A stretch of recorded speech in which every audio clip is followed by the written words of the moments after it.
All right, so let's transition into some rapid fire.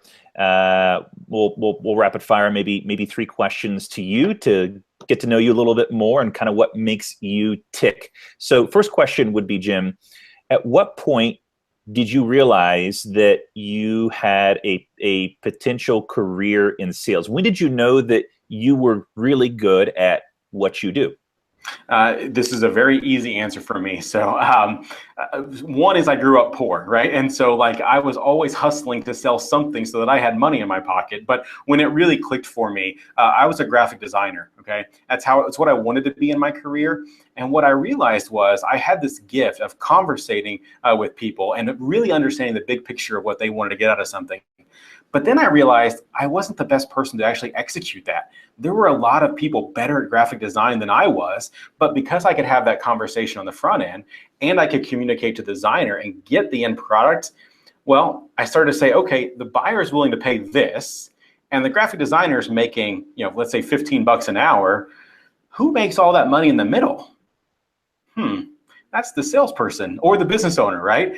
I want to be that guy. And so learning that leverage was critical for me to be like, yeah, this sales is for me. It's often said that we are the sum of the 5 people that surround us and have direct contact with us. Who are some of those people to you that influence you either personally or professionally? Yeah, so I've loved that quote since the first time that I read it, and I highly agree with it. I've even I have some friends, some legacy friends that I don't talk to as much anymore, and that may sound bad, but it's true. Who you spend time with. So for me, there's a few people. Darren Tomey is one of my sales mentors. He's gotten the most out of me as a salesperson ever, and it's because of his no bullshit mentality, right? Like I like to think of myself as a very smart person. Well, if you're a weak leader, I know how to manipulate with your answers. I know what you're asking me, and I'm going to give you the response that you want, but it's not actually the real answer. I knew where you were trying to go with that. He could see through that and call me on it. He's one. Matt Nettleton, who is actually now my business partner, he was my coach, my sales coach for 10 years. He's the one that really showed me what this world could be when I get over the head trash of understanding what money is and be able to ask for bigger things and stuff like that. So those are a couple of people that, I spend a lot of time trying to work on my own mental state and that kind of stuff. And they do a great job. Awesome. Last question. What book would you say has influenced your success in sales and business? What's that one book you're like, this one has had the biggest influence on my career? So I would want to ask you, how many people have said the Challenger sale? Because I get tired of hearing about the Challenger Zero. sale. Really? I love it. Good. So I actually have 2 though for you. Number 1 is How I Raised Myself from Failure to Success Through Selling. It is a wonderful book. It talks about the basic blocking and tackling of sales.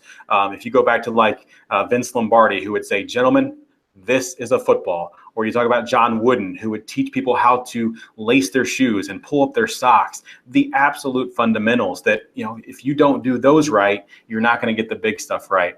And so that's why I love that book, How I Raised Myself from Failure to Success Through Selling. And the other one that has been in the last couple of years is A More Beautiful Question. And it's the concept of how we start our life very inquisitive as kids. If you have kids, they say why all day long.